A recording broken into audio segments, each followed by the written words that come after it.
नहमदहु व नसल्ली अला रसूलिहिल करीम अम्मा बाद फ़ाउज़ु बिल्लाहि मिनश शैतानिर रजीम बिस्मिल्लाहिर रहमानिर रहीम। सैयदना जाबर रज़ियल्लाहु तआला अन्हु से रिवायत है कि रसूलुल्लाह सल्लल्लाहु अलैहि वआलिहि वसल्लम ने फरमाया, जब तुम में से कोई ऐसा ख्वाब देखे जिसको वो बुरा समझे तो बाईं तरफ 3 बार थतकारे और शैतान से पनाह मांगे और जिस करवट पर लेटा हो इससे फिर जाए। ये सही मुस्लिम की रिवायत है। इस हदीस के बीच में आप सल्लल्लाहु अलैहि वसल्लम ने कितना मतलब अच्छा तरीका बताया है। अक्सर लोग जो है जब रात को सोते हैं तो उनको ख्वाब आता है, तो किसी को अच्छा ख्वाब आता है और किसी को इतना खौफनाक ख्वाब आता है कि वो इंसान जो है नींद के बीच में परेशान हो जाता है। आप सल्लल्लाहु अलैहि वसल्लम ने हमें सोने का तरीका भी बताया है। अगर हम इस तरीके से सोएं तो शायद हम इन बुरे ख्वाब से दो चार ना हों। आप सल्लल्लाहु अलैहि वसल्लम ने फरमाया, जब सोएं तो दाईं करवट पे सोएं और सोने से पहले जो है वो दुआ पढ़ के सोएं। लेकिन इसके बावजूद भी अगर किसी को ये ख्वाब आ जाता है तो अल्लाह के नबी ने फरमाया है कि वो बाईं तरफ मुँह करके 3 बार थू थू कर दे और फिर वो औज़ु बिल्लाहि मिनश शैतानिर रजीम पढ़े और जिस करवट पर लेटा हुआ है उससे फिर जाए। यानी कि अगर वो दाईं करवट के ऊपर लेटा हुआ है तो फिर बाईं करवट के ऊपर हो जाए, अगर बाईं पे है तो दाईं करवट के ऊपर लेट जाए। एक और रिवायत में है, अबू सलमा रहमतुल्लाह रिवायत करते हैं कि मैं बाज़ ख्वाब ऐसे देखता कि जो मुझे बीमार कर देते थे। फिर मैं अबू कतादा रज़ियल्लाहु ताला अन्हु से मिला, उन्होंने कहा मेरा भी यही हाल था। यहाँ तक कि मैंने रसूलुल्लाह सल्लल्लाहु अलैहि वसल्लम को फरमाते सुना, अच्छा ख्वाब अल्लाह की तरफ से होता है, सो जब तुम में से कोई अच्छा ख्वाब देखे तो अपने दोस्त के अलावा किसी से बयान ना करे और जब बुरा ख्वाब देखे तो बाईं तरफ 3 बार थतकारे और ये कहकर अल्लाह की पनाह चाहे, आऊज़ु बिल्लाहि मिन शर्रि शैतानी व शर्रिहा। मैं शैतान और इस ख्वाब के शर से अल्लाह ताला की पनाह चाहता हूँ और किसी से बयान ना करे, वो इसको नुकसान देगा। ये भी सही मुस्लिम की रवायत है। अब देखिए कि मतलब बुरे ख्वाब जो हैं वो जो है वो तो सहाबा कराम रज़वानुल्लाहि अलैहि अजमईन को भी आते रही हैं।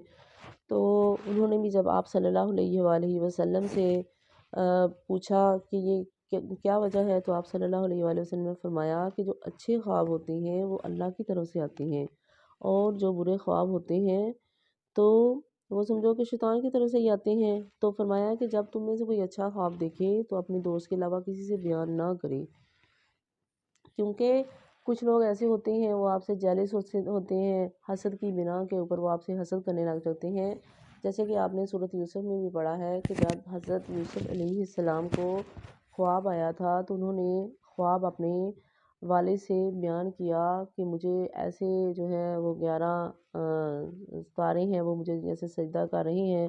तो हज़रत यकूब अलैहिस्सलाम चूँकि ख्वाब की कुछ तबीर जानते थे, उन्होंने अपने बेटे से कहा कि आपने ये ख्वाब जो है अपने बाकी भाइयों के सामने बयान नहीं करने। वजह क्या थी? कहीं ऐसा ना हो कि शैतान जो है वो उनको बहका ना दे। ठीक है? तो हमें भी चाहिए कि इसी बात पे अमल करते हुए अगर कोई हमें अच्छा ख्वाब भी आता है तो हमें जो है वो दूसरों से बयान नहीं करना चाहिए, सिवाय उसके कि जो आपके मुखलस और करीबी साथी हैं, जो आपके खैर ख़्वाह हैं, तो उनसे बयान कर सकते हैं। ज़्यादा बेहतर यही है कि इंसान जो है उसको ना ही बयान करे। लेकिन जब अगर वो कोई बुरा ख्वाब देखता है, एक तो तरीका बता दिया कि अगर बुरा ख्वाब आए तो इंसान वाकई बहुत ज़्यादा घबरा जाता है, तो फिर वो क्या करेगा? 3 बार तो वो बाईं तरफ मुँह करके जो है वो थू थू कर दे और फिर वो दुआ पढ़ ले। और दूसरे नंबर के ऊपर आप सल्लल्लाहु अलैहि वसल्लम ने ये भी मना फरमाया है कि अगर कोई भी उसको बुरा ख्वाब आता है तो वो उसे किसी के साथ बयान ना करे, किसी को भी उसके मतलब बिल्कुल ना बताए। क्योंकि बाज़ दफ़ा ऐसा होता है कि जब आप किसी को ख्वाब सुना रही होती हैं तो कोई दूसरा जो है वो उनकी तबीर करने लग जाता है। तो अल्लाह के नबी ने ये कहा है कि जिस तरह की तबीर करेगा वो सच भी साबित हो जाती है।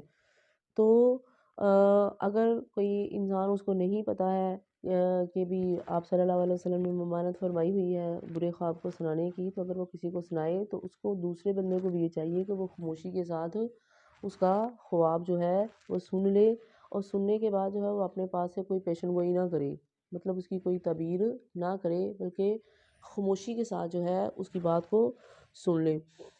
تو جن لوگوں کو علم نہیں ہے ان کا تو سن لے، اور دوسری نمبر کے اوپر آپ صلی اللہ علیہ وسلم نے فرمایا کہ تم میں سے ہر کوئی جو ہے جس کے پاس میری کوئی ایک حدیث بھی ہے تو وہ دوسروں تک پہنچا دے، بلغوا عنی ولو آیا، کہ میرے سے اگر ایک آیت بھی ہے وہ دوسروں کو پہنچا دے۔ تو یہ ہماری یہ ذمہ داری بنتی ہے کہ اکثر اس طرح کی چیزیں جو ہیں وہ معاشرے میں لوگوں کو پتہ نہیں ہیں، تو اکثر آپ کا مطلب بیٹھتے ہیں، ایک محفل جمتی ہے تو ہم فضول قسم کی باتیں کرتے ہیں، تو اللہ کے نبی نے فرمایا کہ جب بھی آپ لوگ اکٹھے ہو کے بیٹھو تو وہاں اللہ کا ذکر کرو، اللہ کی باتیں کرو۔ اگر آپ کے نزدیک یہ ہے کہ کچھ اس طرح کی باتیں دوسرے کے علم میں نہیں ہیں تو آپ کوشش کریں کہ ان تک یہ باتیں جو ہے وہ پہنچائیں۔ اس کے علاوہ ہمیں چاہیے کہ ہم کم سے کم اپنے گھر والوں کو تو یہ ساری انفارمیشن دے سکتے ہیں، اپنے بچوں کو تو یہ ساری چیزیں جو ہے وہ سکھا سکتے ہیں، اور اپنے بچوں کو یہ بتائیں کہ آپ اپنی کلاس کے بیچ میں اپنے دوستوں سے جو بھی آپ کے کلاس فیلوز ہیں ان کے ساتھ یہ اس طرح کی باتیں بھی شیئر کریں، تاکہ جو آپ کا علم ہے وہ دوسروں تک پہنچتا رہے۔ اور اگر کوئی بھی انسان ایک بات جو ہے، ایک اچھی بات ہے، ایک اچھی حدیث ہے، وہ دوسروں تک پہنچا دیتا ہے، اگر وہ دوسرا انسان اس پہ عمل کرنے لگ جاتا ہے تو جو انسان جو ہے دوسرے کو بتاتا ہے تو اس کو بھی اتنا ہی ثواب ملتا ہے جتنا کہ وہ عمل کرنے والا جو ہے اس کو ثواب ملتا ہے۔ تو اس لیے ہمیں چاہیے کہ ہم نیکی کی بات کو زیادہ سے زیادہ جو ہے وہ پھیلائیں۔ اگر کوئی بری بات لگتی ہے تو اس کو جو ہے اس کی اصلاح کریں، دوسروں کو منع کریں، کیونکہ آپ صلی اللہ علیہ وسلم نے فرمایا کہ مومن جو ہے نیکی کا حکم دیتے ہیں اور برائی سے منع کرتے ہیں۔ تو اللہ رب العزت جو ہے ہمیں زیادہ سے زیادہ نیکیاں بانٹنے کی اور برائیوں سے پناہ مانگنے کی توفیق عطا فرمائے۔ وما علینا الا البلاغ المبین۔